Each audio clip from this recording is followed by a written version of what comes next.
Alors ici, un exercice où on vous demande d'appliquer la relation de Chasles à des égalités, donc soit pour donner un résultat final, soit un point intermédiaire qui est manquant.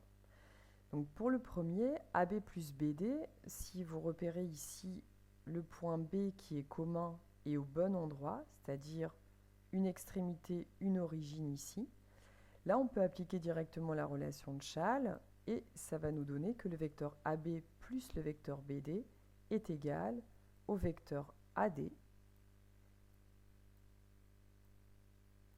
On se sert ici du point de départ, c'est-à-dire le point A dans la relation, et le point D ici au final. Donc le vecteur AD que l'on surmonte d'une flèche. Dans le deuxième cas, vous connaissez le résultat, donc vous savez que c'est le vecteur CD. On repère ici le point C, donc qui commence notre relation. On repère notre point D qui termine notre relation. Cela veut dire que nous avons un point qui va être commun au début et à la fin. Donc au début et à la fin.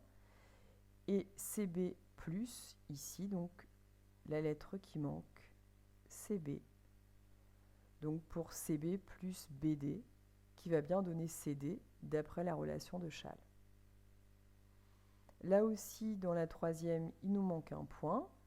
Donc on repère ici à l'aide de pointillés. Vous savez que votre vecteur, le premier, va avoir pour origine grand I, que l'on retrouve dans l'égalité de l'autre côté. Et vous savez que le point L apparaît également dans le vecteur résultat et on le retrouve également dans KL.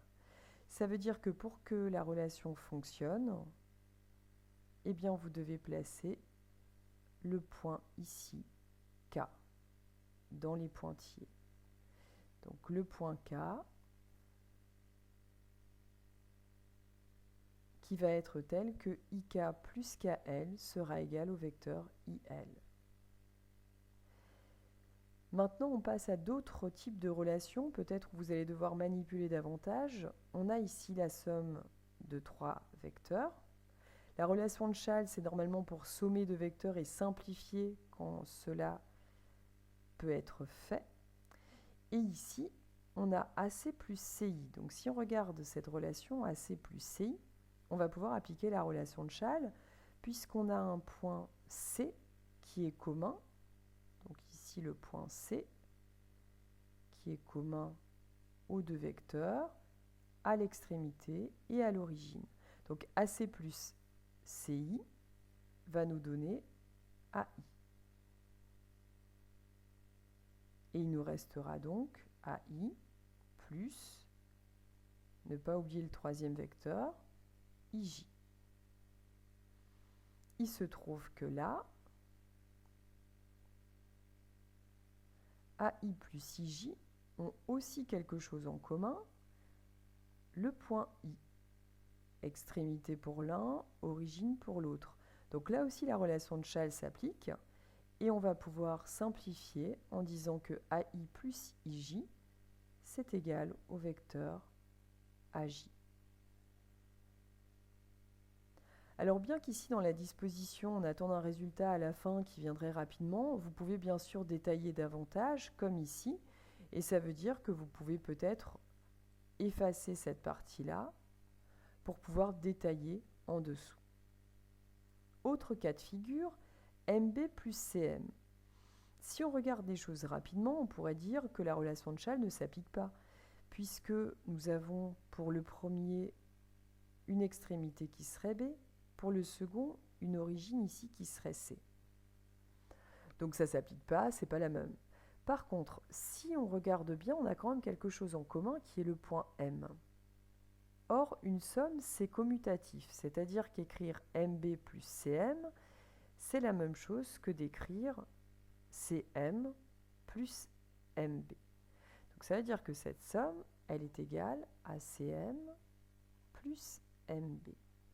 Et écrit comme ça, eh bien, on a un point M qui est commun et qui nous permet de simplifier à l'aide de la relation de Chasles pour nous donner le vecteur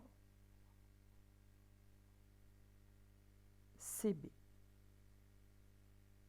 Donc là aussi, on peut détailler davantage et ne pas se préoccuper de ce signe égal et de ses pointillés. Dernier cas, KL plus LK. Alors là, directement, on peut remarquer qu'on a un point qui est commun, qui est le point L, et qui va nous permettre de simplifier là directement en disant que KL plus LK, c'est égal à KK.